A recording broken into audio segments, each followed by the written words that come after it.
अल्लाहुम्मा सल्ली अला मुहम्मद व अला आलि व अस्हाबि वसल्लम। हज़रत उमर रज़ियल्लाहु अन्हु को सदक़े के दूध से कह। हज़रत उमर रज़ियल्लाहु अन्हु एक मरतबा दूध नोश फरमाया, उसका मज़ा कुछ अजीब सा नया सा मालूम हुआ। जिन साहब ने पिलाया था उनसे दरियाफ़त फरमाया, ये दूध कैसा है, कहाँ से आया है।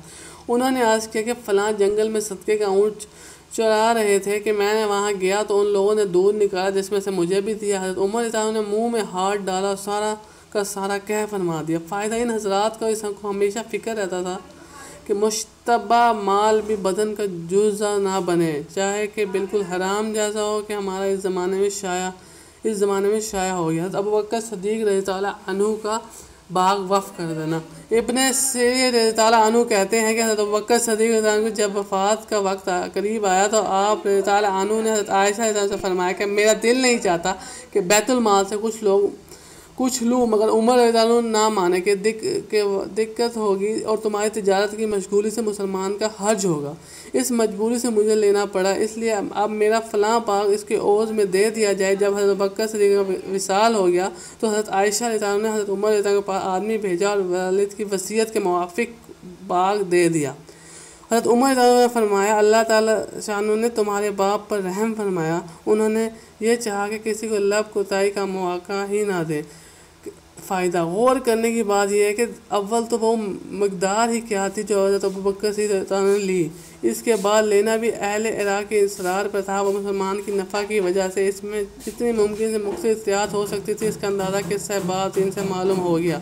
बीवी ने तंगी उठाकर पेट का कुछ दाम मीठे के लिए जमा किए तो उनको बैतुल माल में जमा फरमा दिया। इतनी मकदार मुस्तकिल कम कर दी। उन सब के बाद ये आखिरी फ़ेल ये है कि जो कुछ लिया उनको मुआवज़ा दाखिल कर दिया। सुभान अल्लाह, सुभान अल्लाह। पहले किस्से में उमर जब कितने अजीम सहाबा थे, दूसरे खलीफा थे, जन्नत की उनको दुनिया में बशारत थी। आपने कभी इरशाद था कि अगर मेरे बाद कोई नबी होता तो उमर होता, फिर भी उनको कितना डर था। गलती से भी अगर सदक़े का दूध पिया तो उसी वक्त मुँह में हाथ डाला और उसको सारा का सारा बाहर निकालेगा, कहीं हमारे जिस्म में हल्का सा भी हराम न चला जाए। कितना डर था। और आज देखें ज़माना क्या से क्या है, हराम कमाया जा रहा है, बहुत हराम।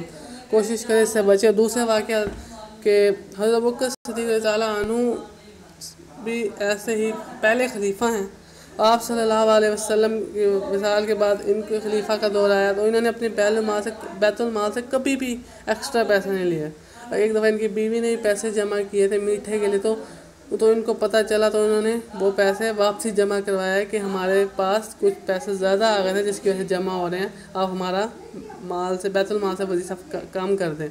और इन्होंने एक बाग लिया था, वो भी हज़रत उमर के बार बार इसरार पे, लेकिन इन्होंने अपनी बेटी हज़रत आयशा से कह दिया था कि जब मेरा विसाल हो जाए तो इसको वापस कर देना। देखें ये कितने साहब हैं, मतलब वो हैं जिनको आप सबने फरमाएगा अबू बकर सिद्दीक़ रज़ियल्लाहु अन्हु मैं सबका कर्ज चुका दूंगा, मगर मैं अबू बकर सिद्दीक़ का कर्ज नहीं चुका सकता। इसका कर्ज अल्लाह चुकाएगा।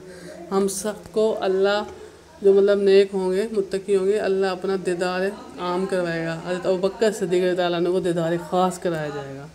जन्नत के सब दरवाज़ों में से आवाज़ें आएंगे, मरहबा अबू बकर सिद्दीक़, मरहबा कि इधर से आओ, इधर से आओ।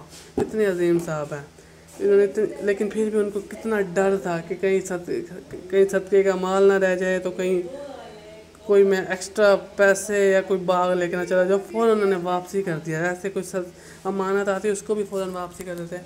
अल्लाह हमें भी इन सहाबा इकराम ने ताला इन हमारे जो सहाबा गुज़रे हैं, हमारे जो खलीफा गुज़रे हैं, इनकी ज़िंदगियों पे अमल करने की तौफ़ीक़ अता फरमाए, इन जैसा हमें बनाए।